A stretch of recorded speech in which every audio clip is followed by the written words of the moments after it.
Hey there, Saguto golfers. Tom Saguto here, coming to you from the Tradition Club driving range in beautiful Myrtle Beach, South Carolina.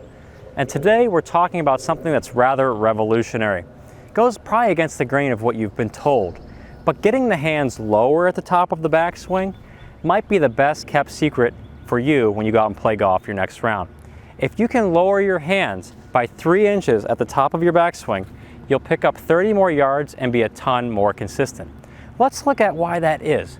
So if you're one of the golfers who's out there thinking you need to lift your arms, you might be struggling with some inconsistency. And here's why. Getting the arms higher at the top of the backswing feels powerful. But if you look at what you need to do to get your club into a good position in the downswing, well, this is what has to happen. Great ball striking happens here in the downswing.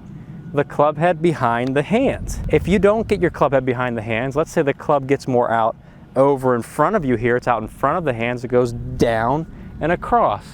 There's the slice in the woods. There's playing golf from the woods instead of playing golf from the fairway. Powerless, not fun golf happens when the club gets out in front of the hands. Well, if you need to get to here in the downswing, that means that if you lift the club, you then have to drop the club lower and hit the ball. And no matter how you want to shake this up, meaning if you turn your hips and drop the club, or if you don't turn your hips and drop the club, whatever you're doing, you still have to get the club there, which takes a ton of timing, a ton of work, and there's almost no benefit to you doing that. It places a lot more stress on the body. Working with your body, making life a lot easier instead of having that inconsistent lift, drop, hit thing going on, which I don't have enough time to work on that. Been there, done that. It's too hard.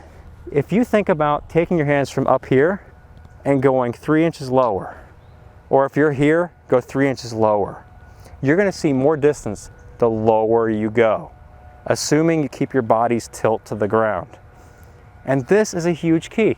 How do you think Ben Hogan, at like 5'8", smashed the ball past a ton of people who were way taller, way stronger than him? He took advantage of this concept right here. Getting the club more in behind him and getting the club easily set here in the downswing.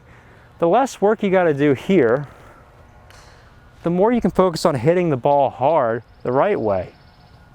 So, how do we get the club to go from up here and stop dropping and stop hitting like that?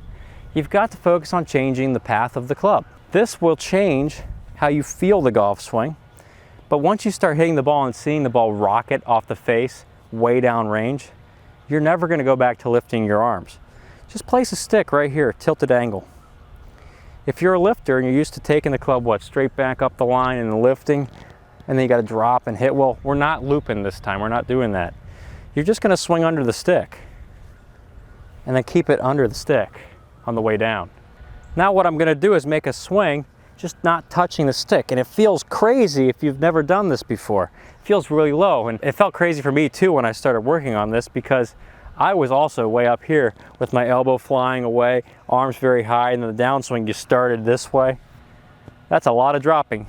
As I swing back, slowly feeling that club under the stick and then downswing club under the stick, I can get a predictable backswing position and also a good downswing position.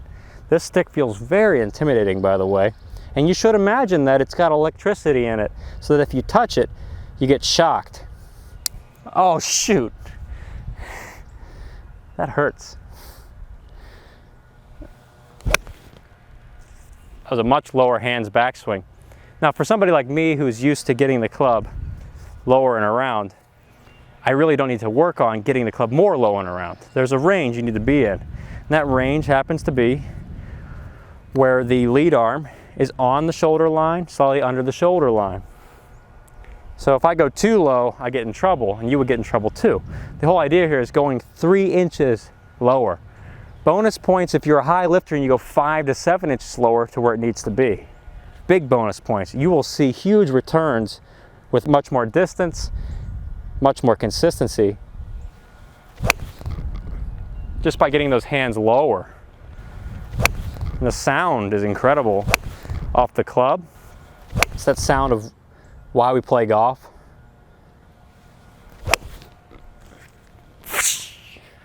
It actually makes it easier to hit your woods and your driver because the higher arms, a lot of golfers get the club going over and down to the ground. Your golf game goes down into the ground when the club does that down into the ground thing. So we're staying over the ball, hands in. Golf is much more enjoyable swinging the club in.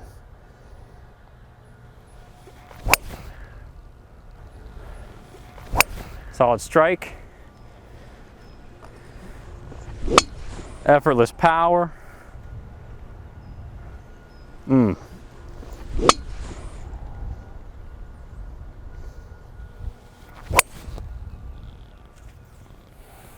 Wow. That's explosive, isn't it? This will be what a lot of people say is a hard club to hit. You know, you go to those golf lessons and the guy's like, hey, so you can't hit your driver?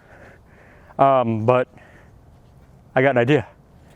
Don't pull the driver out, just hit the 3-wood instead. You'll be okay. If I had $1 for the amount of times I've heard somebody tell me that they went to a lesson and the guy said, oh my gosh, I started hitting the fairway more because the guy told me don't use the driver.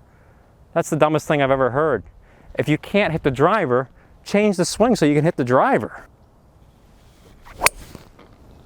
You see how low those hands are compared to where you might be? And how much more tucked in my right arm is against my side than where you might be? Getting the hands low will fix a lot of problems. It fixes not only a downswing, but fixes like that flying away elbow stuff. Just keeping it low around your body. Stay ball. Why you gotta do it? Don't do that.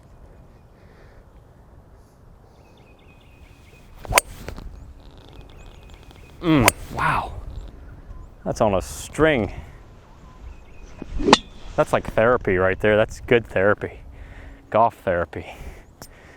If golf feels good, life is good, and we do that more often without having to do tons of practice, what else could you want with your life? And that's what I'm teaching people to do in the Saguto.golf online golf school. It's a system to play better golf right now. Life's too short to play golf that's not fun, so play golf that's more fun. I'll see you next week.